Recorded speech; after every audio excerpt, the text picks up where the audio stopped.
बिस्मिल्लाहिर्रहमानिर्रहीम।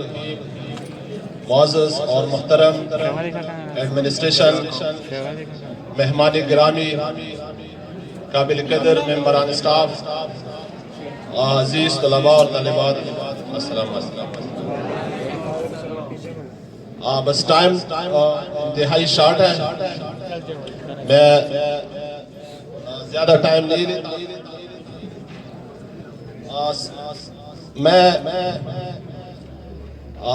एडमिनिस्ट्रेशन की तरफ से इन असातिज़ा का बहुत बहुत ज़्यादा शुक्रिया अदा करता हूँ जिन्होंने स्टूडेंट के साथ इस पार्टी में अरेंजमेंट किया और बहुत बेहतरीन और स्टैंडिंग पार्टी अरेंज किया है। स्पेशली कमर सर और इसके साथ इरफान सर और सुहेल सर और चीफ प्रोक्टर साहिबान, इन तमाम का तहे दिल से शुक्रिया अदा करता हूँ। और अहमद सर जो यहाँ पे मौजूद नहीं है, उन्होंने उनके साथ बहुत ज़्यादा ताउन किया है, उनका भी शुक्रिया अदा करता हूँ कि उन्होंने स्टूडेंट के साथ हर लिहाज से ताउन किया। और स्पेशली 9th वालों को भी अप्रिशिएट करता हूँ, स्टूडेंट को जिन्होंने बेहतरीन पार्टी अरेंज किया है। और इसके साथ मैं एक मैसेज देना चाहता हूँ स्टूडेंट के लिए कि अभी उनके आगे एनुअल एग्जाम है, एनुअल एग्जाम सर पे है, सिर्फ 2 महीने रहते हैं, अभी तुम्हारे पास टाइम नहीं है। तो अगर तुम्हें आगे जाना है अच्छे नंबर लेने हैं तो इसके लिए दिन रात एक करे, एक मोमेंट भी ज़ाया ना करे। तो कोशिश करे, अभी 2 मंथ्स है, बाकायदा रेगुलर बेस पे टाइमटेबल बनाए। और हमारे तरफ से जो स्कूल की तरफ से यानी सिलेबस का जो कंप्लीशन था वो हमने कंप्लीट किया, यानी सारे सब्जेक्ट कंप्लीट हो चुके हैं।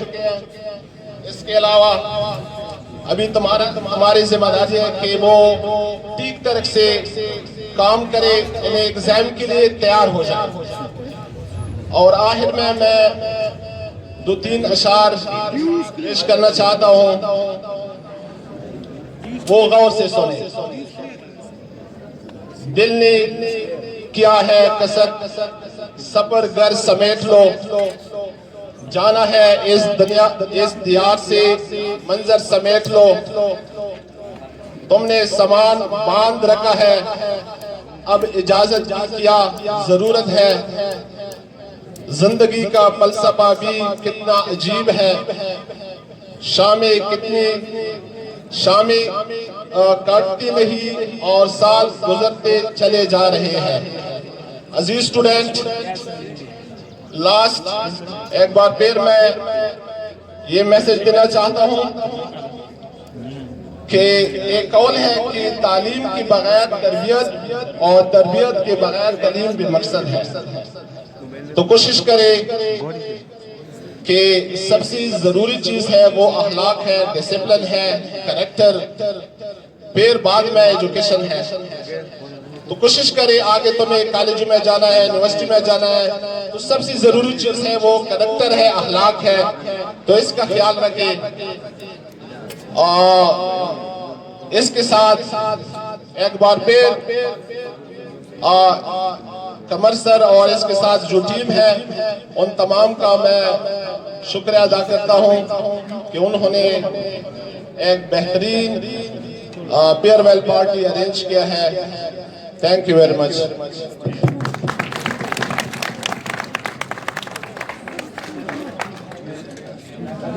Thank you so much, sir. You are very grateful to sir. नऊज़ुबिल्लाहि मिनश्शैतानिर्रजीम, बिस्मिल्लाहिर्रहमानिर्रहीम। मुहतरम एडमिनिस्ट्रेशन, मुअज़्ज़ज़ मेहमान गिरामी, काबिल कदर मेंबरान स्टाफ और मेरे अजीज़ तलबा, अस्सलाम वालेकुम। आज 20वां फेयरवेल है जो यहाँ पे मना रहे हैं। और हर साल की तरह इस साल भी जो प्रोग्राम पेश किया गया उसके लिए मेरे पास अल्फाज ही नहीं है कि मैं बयान कर सकूं। बहुत आउटस्टैंडिंग एक पार्टी अरेंज की गई कि जिसमें जो भी आइटम पेश की गई वो आउटस्टैंडिंग थे। उसमें 3 लोगों का जिक्र ना करना फिर उनके साथ ज्यादती होगी। जुल्करनैन, हैदर और एक असद। उनके लिए मैं अपनी तरफ से 1000 रुपए का ऐलान करता हूँ इन तीनों स्टूडेंट के लिए। और इसके अलावा एक और स्टूडेंट उसका नाम मैं जरूर लूंगा, हसनैन हैदर, जो कि कोऑपरेशन करता था। ओवरऑल जो यहाँ पे हम अटेंडेंस लगाते थे उनकी मैंने प्रॉपर ड्यूटी लगाई थी और उनके साथ मैंने प्रॉमिस किया था। लेकिन उनको मैं कैश प्राइज 2000 का ऐलान करता हूँ कि उसने पूरे साल जो जिस तरह उसको मैनेज किया है वो आउटस्टैंडिंग थी। हसनैन, अच्छा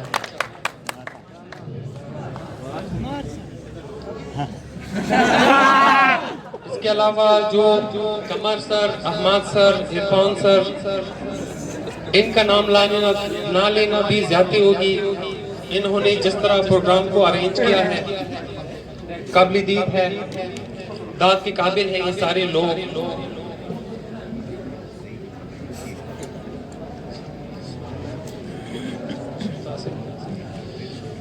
और जो कंपेयरिंग की है यहाँ पे स्टूडेंट ने उनके लिए भी 1000 रुपए का मैं ऐलान करता हूँ। हर साल तकरीबन 150 स्टूडेंट्स यहाँ से पारे होते हैं। अगर परचनार की बात की जाए तो तकरीबन 2000 प्लस स्टूडेंट मुख्तलिफ कॉलेजेस में एडमिशन लेते हैं। उसमें एक अहम इंफॉर्मेशन मैं आपके साथ ऐड करता हूँ। तकरीबन 10% ऐसे स्टूडेंट जो मैट्रिक से पहले स्कूल छोड़ जाते हैं। 20% ऐसे स्टूडेंट होते हैं जो मैट्रिक करने के बाद फर्स्ट ईयर में आ जाते हैं और वहीं भी छोड़ जाते हैं। और तकरीबन 20% ऐसे स्टूडेंट हैं जो एफएससी करने के बाद छोड़ जाते हैं। 20% ग्रेजुएशन कर लेते हैं, 10% मास्टर तक पहुंच जाते हैं और 10% एमफिल और 5% पहुंच जाते हैं पीएचडी करने तक। ये रेशो है एजुकेशन की। 3 अहम जो लोग होते हैं आपकी जिंदगी में उसका जिक्र मैं जरूर करना चाहूंगा। उसमें एक आपके पेरेंट्स होते हैं, दूसरे आपके टीचर होते हैं और तीसरा आपके फ्रेंड्स होते हैं।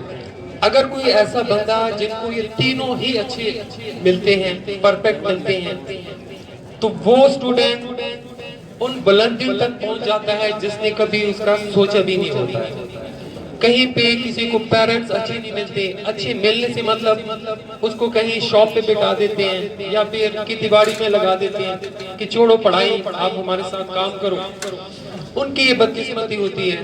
और कई स्टूडेंट को टीचर अच्छे नहीं मिलते।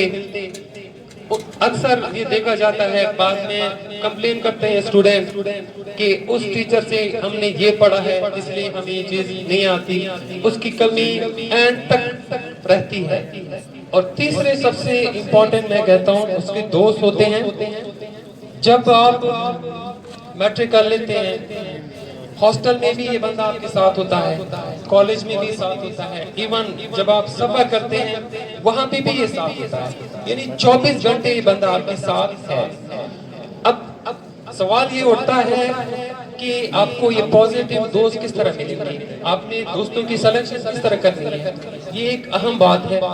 उसके लिए सबसे जरूरी चीज जो मैं समझता हूँ वो पॉजिटिविटी है। पॉजिटिव यानी पॉजिटिविटी और नेगेटिविटी ये कहीं एग्जिस्ट नहीं करती। आपको या पॉजिटिव बनना पड़ता है या फिर नेगेटिव बनना पड़ता है। पंक्चुअलिटी आपकी आदत है, यानी आप टाइम पे पहुंचते हो तो वो लोग ऑटोमेटिकली आपकी लाइफ से एलिमिनेट हो जाते हैं जो पंक्चुअल नहीं होंगे। और पंक्चुअलिटी आपकी आदत नहीं है तो आप लेट पहुंचते हो तो वो लोग एलिमिनेट हो जाते हैं जो पंक्चुअल होंगे। आप ईमानदार हो तो बेईमान जो लोग होते हैं वो आपकी लाइफ से एलिमिनेट हो जाते हैं। आप खुद बेईमान हैं तो ईमानदार लोग आपकी लाइफ से एलिमिनेट हो जाते हैं। तो अपनी पर्सनैलिटी में एक चीज आप ऐड कर लें कि मैं पॉजिटिव हूँ, तो आपको पॉजिटिव दोस्त ही मिलेंगे। देखो जब भी बारिश होती है तो पॉजिटिव क्या है उसमें कि तुमको पानी मिलता है। आप बीमार होते हैं, पॉजिटिव क्या है, लोग आपको मिलने के लिए आएंगे। इसके अलावा हमारे स्कूल ने टॉप किया, कहते हैं ना हमारे स्कूल ने टॉप किया, पॉजिटिव क्या है, स्टूडेंट और टीचर ने मेहनत की थी इसलिए स्कूल ने टॉप किया। किसी और स्कूल ने टॉप किया, उसमें पॉजिटिव ढूंढे, उसमें पॉजिटिव क्या है, उस स्कूल के टीचर ने, उस स्कूल के स्टूडेंट ने मेहनत की इसलिए उसने टॉप किया। यानी हर हालत में आपने पॉजिटिव सोचना है। एक स्टोरी आपके साथ मैं शेयर करूंगा। एक गांव में कहत आता है, लोग भूख प्यास से मरने लगते हैं, माल मवेशी फसलें सारे तबाह हो गई हैं। उस गांव में एक लड़का होता है एजुकेटेड, उसने सारे गांव वालों को इकट्ठा किया और कहा कि हमारे गांव से बहुत दूर एक और गांव है, वहां पे एक बुजुर्ग रहता है, जाके उनसे हम दुआ करवा लेते हैं ताकि बारिश हो जाए। सब वहां पे चले जाते हैं उस बुजुर्ग के पास। तो वो बुजुर्ग ने उसको कहा, सारी कहानी उसके सामने रख दी कि इस तरह का आया हुआ है, परेशानी है गांव में बहुत ज्यादा। उसने उसको सजेस्ट किया कि आप लोग ऐसा करें, सारे गांव वाले मिलकर एक एक गिलास का दूध रात 12 बजे अपने कुएं में डालें और याद रखें उस कुएं में आपने देखना नहीं है। जब सारे लोग वापस आते हैं रात 12 बजे सब निकल आते हैं, वो गिलास डालने से पहले पहले एक ऐसा शख्स होता है कि जिनकी सोच नेगेटिव होती है। उसने सोचा कि क्यों ना, सब तो वैसे भी दूध डालेंगे, मैं एक गिलास पानी डाल देता हूँ तो क्या पता चलता है किसको।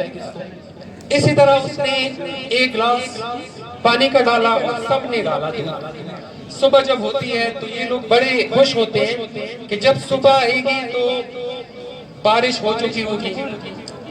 जब ये सारे सुबह उठते हैं तो बारिश नहीं हुई थी, सब परेशान हो जाते हैं। और हाँ, उस बुजुर्ग आदमी ने एक बात उसको सख्ती से मना किया था कि कुएं की तरफ आपने नहीं देखना है रात को जब आप दूध डालेंगे।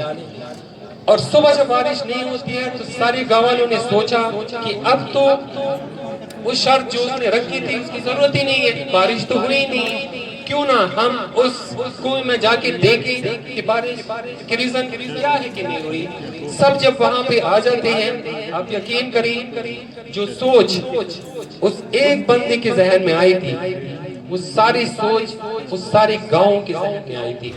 यानी कुएं में किसी ने एक गिलास दूध भी नहीं डाला था। यही हमारी जो सोच होती है, जो नेगेटिव सोच हमारी जहन में आती है, जिसकी वजह से हमें परेशानियों का सामना करना पड़ता है। सुकरात एक बहुत बड़ा नाम है। उसके पास एक लड़का आता है और उसको बताता है कि मैंने आपके दोस्त के बारे में कुछ बताना है। सुकरात ने उससे पहले कि वो अपनी बात शुरू करें कहा कि उससे पहले आपका मैं 3 फिल्टर का एक टेस्ट लेना चाहता हूँ। तो वो लड़का हैरान हो जाता है कि ये क्या, किस चीज का टेस्ट आप लेंगे। सुकरात कहता है कि जो बात तुम मुझे बताने जा रहे हो ये मुझे बताएं, क्या ये बात सच्ची भी है। तो वो लड़का कहता है कि मुझे श्योरिटी नहीं है कि ये बात सच्ची भी है। फिर वो कहता है कि जो बात तुम्हें श्योरिटी नहीं है कि सच्ची है वो बात तुम मुझे कैसे बता सकते हो मेरे दोस्त के बारे में। फिर कहता है अच्छा बताओ। कहता है कि जो बात तुम मुझे बताने जा रहे हो वो अच्छी भी है। तो वो लड़का कहता है ये श्योरिटी भी मैं नहीं दे सकता कि वो अच्छी भी है। तीसरी बात वो कहता है जो बात तुम मुझे बताने जा रहे हो क्या वो मेरे लिए जरूरी भी है।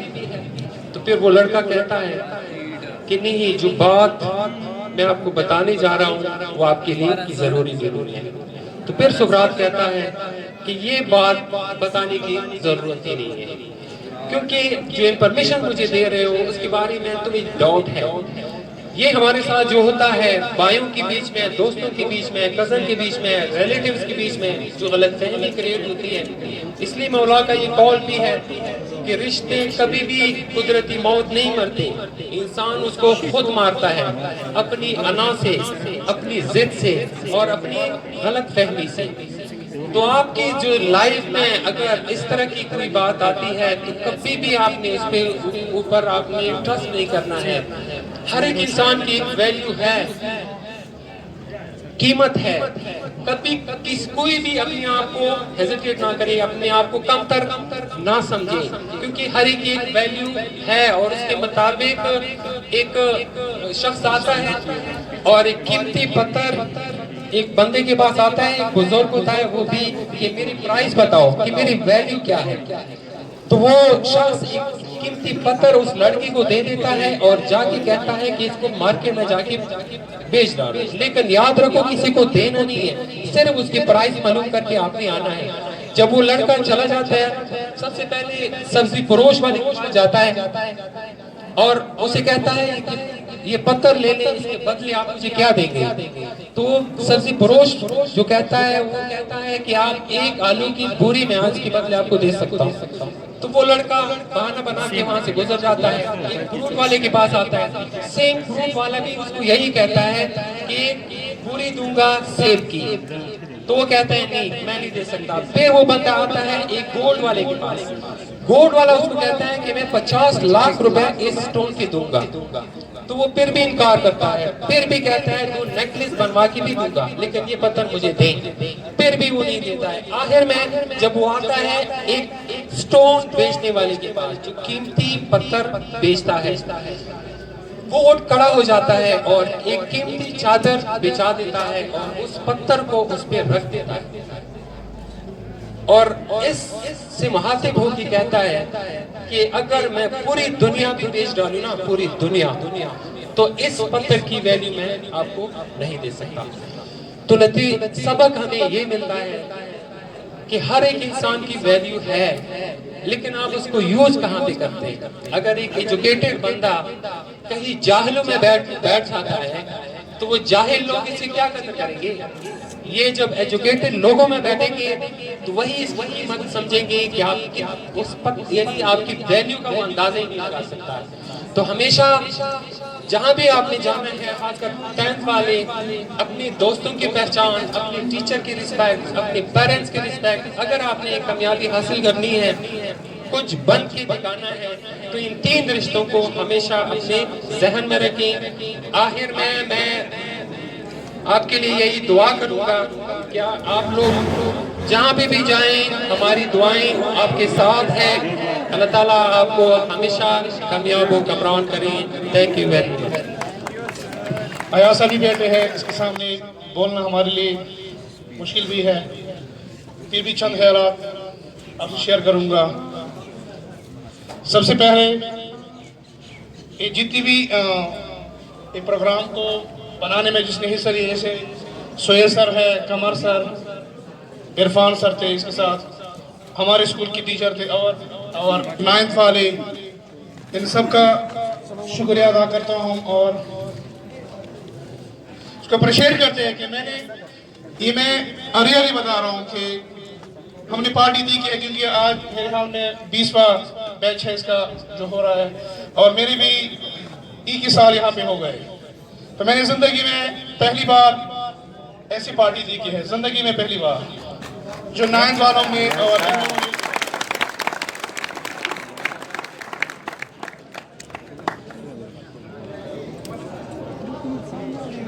और दूसरी बात ये अयास सर से मैं रिक्वेस्ट भी करूंगा कि 2020 में हम एक आउटस्टैंडिंग बेहतरीन यानी कुर्मीजंसी की सतह पर एक एनुअल डे करेंगे या पेरेंट्स डे करेंगे। ये मेरी रिक्वेस्ट होगी क्योंकि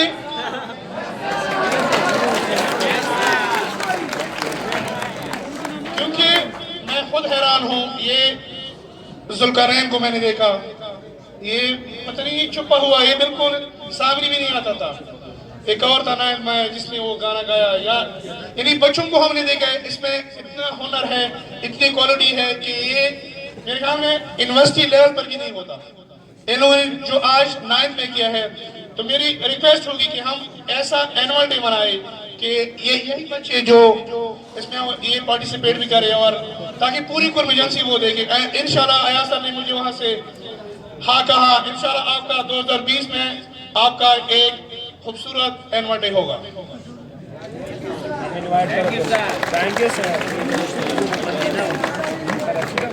और दूसरी बात, बस आप यहाँ से जा रहे हैं और ये भी मैं स्पेशल आपसे शेयर करूंगा कि इस 10 9 ने 9 तो भी आगे आ रहा है 10, इन लोगों ने मेरे नज़र में 80-90% बेहतरीन टाइम गुजारा। 10% कमी होती है हर एक में, तो इसकी भी मैं अप्रिशिएट करता हूँ। इन टाइम वालों ने बिल्कुल सीरियस अपनी पीरियड मिली, और हमें यकीन है कि ये लोग आगे टॉक भी करेंगे। और आखिरी जुमला, क्योंकि अयाज सर बैठा है और मैं नहीं बोलता, जिंदगी में एक मैसेज मैं दे रहा हूँ, जिंदगी में यहाँ भी बैठे हैं सारे, जिंदगी में कभी बाप ना बनो। ये उस साइड भी जुमला मत ले, हमेशा स्टूडेंट बनो, हमेशा स्टूडेंट बनो। जो डांटता है आपको, जो आपको डायरेक्शन सिखाता है, जो आपको मारता है, हो सकता है आपकी दिल आजारी हो। और हमने चंद बच्चों को ऐसा भी देखा, जब जिसको हम डांटते हैं वो एक ही हफ्ता वो हमारे साथ बोलती भी नहीं है, इसकी शक्ल से, क्योंकि इतना एक्सपीरियंस हमारा शक्ल से पता चलता है। तो इंशाल्लाह जब आप कॉलेज यूनिवर्सिटी में जाएंगे फिर याद करेंगे कि कोसार की जो मैनेजमेंट थी, इन लोगों ने हमारी डायरेक्शन को सीधा किया। बिल्कुल अभी देखते हैं आप, एक मिनट, ये जुमला मैं पढ़ रहा हूँ, अयाज सर भी बैठे हैं, ये बहुत ज्यादा जाते हैं, ये लड़के ने शहरों में भी पढ़ा, अभी बच्चे वो नहीं रहे। यहाँ से आप जाते हैं पिशावर में, खुदा की कसम, इरफान सर बैठा है यहाँ पे, इन लोगों ने मीटिंग भी किया है पिशावर में। यहाँ पे तो आप 1500 आपके चलो जाया नहीं हो गए, आपके टेस्ट भी हो गए, 5 बच्चों के नंबर भी आ गए, अभी तो आप 1-1 लाख एडमिशन करेंगे पिशावर में, 1-1 लाख एडमिशन करेंगे पिशावर में। तो इरफान सर से इसने मुझे बताया था कि 5 बच्चे ऐसे होते हैं, 1 साल वो पिशावर में रहते हैं, बाप को पता नहीं होता कि वो कॉलेज में पढ़ रहा है या वो हॉस्टल में पढ़ रहा है, यानी वो वहाँ से एक्सपेल होते हैं, वो कॉलेज में नहीं जाते, वो आइस का वगैरह का नशा करते हैं। तो मैं एज अ फादर या एज अ भाई रिक्वेस्ट कर रहा हूँ कि कोसारी हम जितनी भी यहाँ से जा रहे हैं टाइम में, हर कोई जाता है, तो बिजनेस में मसला क्या है, हर कोई पिशावर में एडमिशन लेता है। तो आप कोशिश करें अपने वालिदैन के साथ धोखा ना करें। यहाँ पे आप लोगों ने जो थोड़ा हमारे साथ धोखा किया वहाँ पे ना करें, क्योंकि वहाँ पे एडमिशन 1 लाख, आपकी मंथली 10,000 रुपए, गुर्बत इतनी ज्यादा है, तो वहाँ वालिदैन को आप धोखा ना दे। इरफान सर से भी मेरे पैसे सुहेल सर कि वो आपको चेक करें पिशावर में, क्या आप लोग पिशावर में पढ़ते हैं या अपने वालिदैन का पैसा ज़ाया करते हैं। तो हमारी यही रिक्वेस्ट है कि आप यहाँ से जाए, डॉक्टर इंजीनियर, कम से कम एक फील्ड में आपकी सिलेक्शन हो जाए, ताकि आपकी वालिदैन का जो पैसा है वो ज़ाया ना हो। बाकी आप सबका जितनी भी मेहमान है, डॉक्टर सर, शायद सर भी आए हैं, जितनी भी हमारी मौजूद स्टाफ, ये सबका शुक्रिया अदा करो। एक बात मैं आखिरी फिर पढ़ रहा हूँ, इनके बगैर आप कभी भी कामयाब नहीं होगी, इसलिए मैंने जुमला कहा, हमेशा स्टूडेंट बनो, बाप ना बनो। आप इसको इज्जत देंगे, अल्लाह ताला आपकी इज्जत करेगा, वरना फिर आपकी जिंदगी बहुत खराब होगी। अब पख्तो के मोए एवा जुमला उर्दू यहाँ से बेवा लेवाना स्पाई आर तार तबसी खाल बदती वाली तो इस साथ को नबी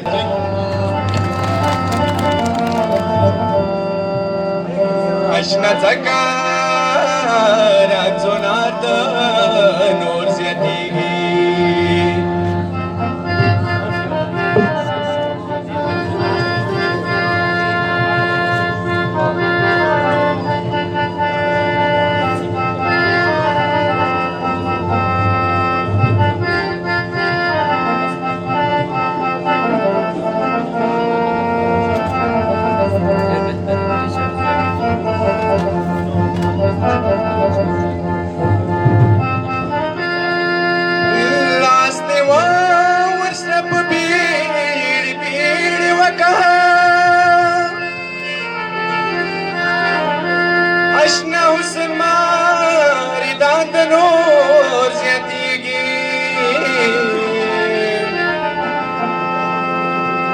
फकत यो फमाद द्रस हत्यार को